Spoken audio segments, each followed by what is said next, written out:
Hi guys, and welcome to my toy review for the Marvel's Avengers Iron Man Repulsor Blast Nerf Power Moves. This is a pretty cool toy actually. If you've always wanted to shoot Repulsor blasts like Iron Man, I can't really think of a cooler toy unless something futuristic someday. You get my point though. So yeah, this thing is pretty cool, and literally all you do to activate it is do this. It didn't shoot yet because I didn't lock it in, but there's this yellow piece you pull on, and literally all you do is this. How cool is that?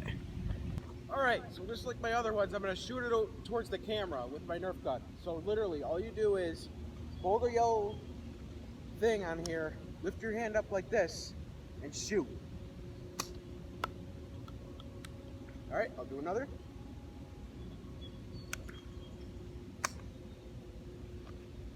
Another, and presto! Yeah! It's like I'm Iron Man. And remember, it's Nerf or nothing.